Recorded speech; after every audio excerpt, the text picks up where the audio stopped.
कहते हैं कि मरने से पहले कोई इंसान कोई झूठ नहीं बोला करता। दरअसल जब किसी इंसान को इस बात का एहसास हो जाए वो मरने वाला है तो उसके मुंह से निकला हुआ एक एक शब्द की बड़ी कीमत होती है।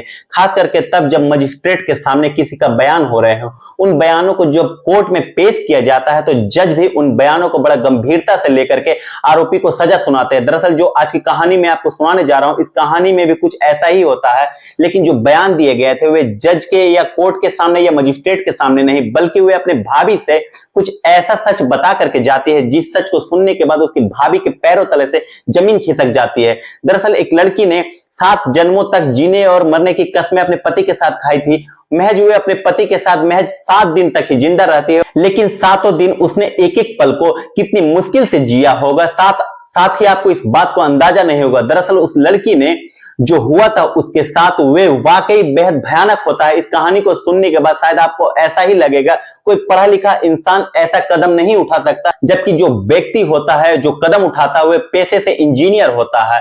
आदाब, नमस्कार, सत श्री अकाल। मैं मनोज यादव, मेरा अभिवादन स्वीकार करें। आज की जो सच्ची घटना मैं आपको सुनाने जा रहा हूं, ये सच्ची घटना है उत्तर प्रदेश का एक जिला है हमीरपुर का ही एक कॉलोनी लगती है, पीडब्ल्यूडी कॉलोनी। बात कर रहा हूं 3 फरवरी 2024 की शाम को। यहां से लगभग 82 किलोमीटर दूर एक जिला है जालौन और उसी का एक इलाका लगता है उरई के ही रहने वाले विजय ओमोरे, जिसकी बारात गई थी इसी हमीरपुर सदर कोतवाली क्षेत्र में। और बारात जाती है तो बारात में घर के लोग और बाराती लोग भी और परिवार रिश्तेदार समेत कई लोग शामिल होते हैं। बड़े धूमधाम से शादी समारोह होता है और रात में जो फेरे हो रहे थे तो पंडित जी जो भी फेरे के औपचारिकता होते हैं, कभी दूल्हा और कभी दुल्हन को वे कस्में भी खिलाते हैं, 7 जीने और 7 मरने को भी 7 जन्मों तक सब कुछ ठीक ठाक होता है। और अगला दिन निकलता है 4 फरवरी 2024 को और दोनों को खुशी खुशी विदा कर दिया जाता है।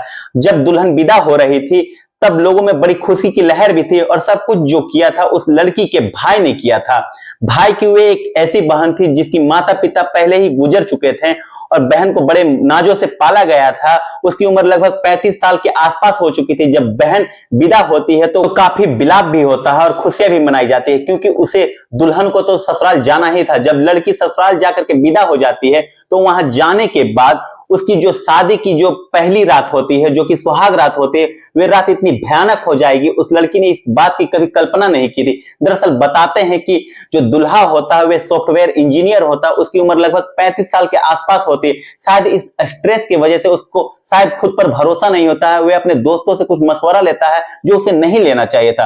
दोस्तों से बातचीत करने के बाद वे सीधा अपने बीवी के पास जाता है और कुछ खा लेता है और खा लेने के बाद ऐसा दावा किया जाता है वे शक्तिवर्धक जो गोलियां खाई हुई होती है वे अपने पति के पास जाता है और उसके साथ सुहाग रात मनाने की कोशिश कर रहा था। लेकिन पूरी रात निकल जाते हुए अपनी पत्नी के साथ कुछ इतना गंदा और इतना घिनौना कृत्य करता है जैसे कोई हवस का पुजारी होता है, वे किसी लड़की या किसी महिला के साथ बलात्कार करने की कोशिश करता हो। वे पूरी रात अपनी बीवी के साथ प्राकृतिक या अप्राकृतिक रूप से यौन संबंध बनाने की कोशिश करता है। और उसकी पत्नी ने जब विरोध करने की कोशिश की कि ये क्या कर रहे हो, तो उस दरिंदे ने उस लड़की को पीटा भी और मारा भी। लेकिन जब तक उसकी हसरत पूरी नहीं हो रही थी तब तक उसके साथ ऐसा गंदा और घिनौना कृत्य करता चला जा रहा था। पहली ही रात ही उसकी पत्नी विरोध नहीं कर पाई। पत्नी का नाम दरअसल आरती ओमेरे होता है। आरती ओमेरे इस बात का विरोध नहीं कर पाती है क्योंकि ससुराल में पहला दिन होता है, पहला रात होता है, क्योंकि पहला दिन है। ससुराल में कुछ कहेगी तो शायद किसी को बुरा भी लग सकता है और कहते हैं कि ये सब एक प्रक्रिया है, उस प्रक्रिया से सभी लड़कियों को गुजरना पड़ता है। दरअसल अगला दिन निकलता, अगला दिन निकलने के बाद उसकी तबीयत थोड़ी बिगड़ने लगती है और उसे उल्टियां होने लगती है। वे समझ नहीं पा रहे थे कि उसे हुआ क्या है। एक फॉर्मेलिटी के तौर पे उसे एक छोटे मोटे डॉक्टर से बुला करके दवाइयां दी जाती है और फिर एक रात आती है। जब दूसरी रात आती है तो दूसरी रात में भी फिर उसके साथ कुछ ठीक वैसा ही होता है जैसा कि पहले रात में हुआ था और दूसरे रात में भी शक्तिवर्धक गोलियों का प्रयोग किया गया। फिर उसके साथ उसी तरह के शारीरिक संबंध बनाए गए। उसने फिर भी उससे विरोध किया, उसका विरोध कोई काम नहीं आ रहा था और उसके साथ जैसा घिनौना कृत्य गंदा कृत्य हुआ था और प्राकृतिक अप्राकृतिक रूप से यौन संबंध बनाए गए थे, उसको बेहद बुरी तरीके से प्रताड़ित किया गया था। और दूसरी रात उसकी हालत बिगड़ने लगती है, वे परेशान होने लगती हैं। ससुराल में वो उसका दूसरा दिन था, इसलिए वे अपनी जिंदगी से जुड़ा हुआ जो सच उसके सामने हो रहा था, वे पहली रात दूसरी रात वे समझ नहीं पा रहे थे, किससे कहें, क्या करें, कुछ समझ नहीं आ रहा था। तीसरे रात भी उसके साथ कुछ ऐसा ही होता है। दूल्हा उसको जितना जी चाह रहा था उसके साथ प्राकृतिक अप्राकृतिक रूप से यौन संबंध बना रहा था और अपना हवस को बुझा रहा था। उसकी पत्नी के साथ क्या हो रहा है उसे बिल्कुल ही पता नहीं होता। उसकी पत्नी की जो आंतरिक अंग थे वो बिल्कुल डैमेज हो रहे थे। चौथा दिन वे अपनी जेठानी से बताते हैं कि मेरा तबीयत बहुत खराब हो रही है, किससे कहूं क्या कहूं, कुछ समझ नहीं आ रहा, लगातार उल्टियां हो रही। किसी छोटे मोटे डॉक्टर को दिखाने के बावजूद उसे आराम नहीं मिल रहा था। उसकी जेठानी होती है, वे लड़की के मायके वालों को सूचना देती है कि तुम्हारी बहन की तबीयत खराब हो रही, समझ में नहीं आ रहा, आखिरकार बात क्या है, उसे आकर के देख लो, हो सके कहीं आकर के उसका अच्छा इलाज भी करवा दो।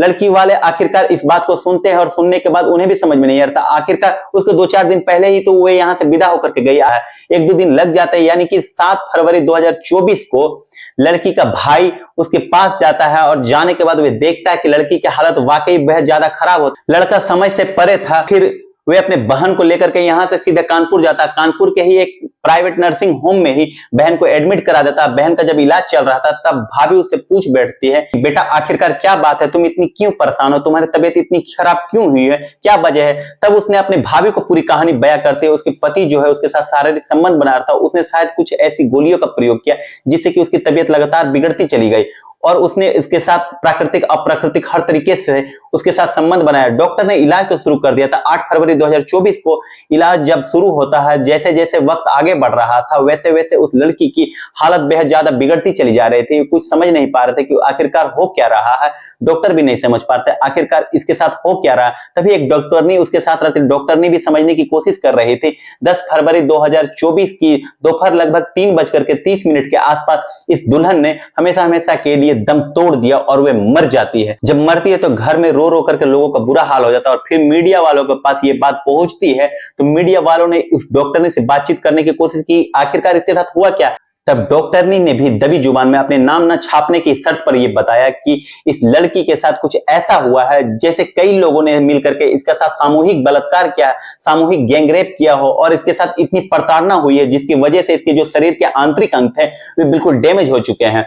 और इसका जो पोस्टमार्टम कराया जाता है, जब इसके शव को अंतिम संस्कार के लिए पहुंचता है तो परिवार वालों का, गांव वालों का, इस मोहल्ले वालों का रो रो करके बुरा हाल हो जाता है। लोग सोचने पर मजबूर हो जाते। जब भाभी के सामने एक मीडिया कर्मी ने अपना कैमरा लगाया, उनसे पूछता है कि क्या बात है, उसने बताया कि उसके पति ने कुछ शक्तिवर्धक गोलियां खाने के बाद उसके साथ शारीरिक संबंध बनाए थे जिसकी वजह से उसकी ननद की हालत बिगड़ती चली गई और वे वक्त पर उसके इलाज करा देते, शायद वे जिंदा होते और उसके साथ ऐसा कुछ नहीं होता। जब गांव के लोग ये कहने लग जाते हैं कि ये लड़की वाकई अभागी थी, पहले तो इसके माँ बाप मर चुके थे, हालांकि भाई ने पूरे ईमानदारी से इसकी शादी कराई और बड़े नाच प्यार से इसको पाला पोसा और जिसके साथ इसने जीने मरने की कस्में खाई 7 जन्मों तक, वे भी 7 दिन तक उसके साथ नहीं रह पाई। और जो भी हुआ वाकई बहुत खतरनाक होता है। इस घटना के बाद लोगों को यकीन नहीं हो रहा था कि एक दूल्हा ने अपने दुल्हन के साथ आखिरकार ऐसा कदम कैसे उठा सकता। हैरान करने वाली बात यह है कि जब मीडिया में यह बात प्रकाशित होती है और उससे यह पता चलता है कि पता नहीं ऐसे कौन से दोस्त होंगे, किस प्रवृत्ति के दोस्त होंगे कि जो ये सलाह मशूरा, जो शक्तिवर्धक जो सुइया और गोलियां होती है, जो अपनी पत्नी के साथ सुहागरात मनाने का निर्देश देते हैं, वे हैरान की बात है। वे पढ़ा लिखा इंसान ऐसा कैसे कदम उठा सकता है। उसे अगर दिक्कत थी, कुछ गड़बड़ थी तो उसे डॉक्टर की सलाह मशवरा लेनी चाहिए थी, लेकिन ऐसे उदंडी टाइप के दोस्तों के पास जाने की पता नहीं उसकी क्या जरूरत है। जो भी होता है बेहद गलत होता है। लेकिन मीडिया में यह भी बात प्रकाशित हो रही थी कि दूल्हा यह भी दावा कर रहा है कि उसकी दुल्हन पहले से ही बीमार थी, वे बीमार लड़की से उसके साथ शादी करा दी गई। अब कौन सच्चा है कौन झूठा है। हालांकि लड़की के भाई ने एसपी को तहरीर दी है और तहरीर देने के बाद इस मामले की जांच कराने के बाद उचित कदम उठाने की मांग की है। अब आगे क्या होगा ये तो खैर जांच करने के बाद ही स्पष्ट होगा। हालांकि मीडिया में जो खबर आई है वे वाकई अपने आप में हैरान करने वाली है, परेशान करने वाली है। दोस्तों, इस पूरी घटनाक्रम को सुनाने का उद्देश्य किसी को परेशान करना नहीं है, किसी का दिल दुखाना नहीं है। हालांकि आपको जागरूक करना है। आप ज्यादा से ज्यादा जागरूक हों, सतर्क हों। जय हिंद, जय भारत।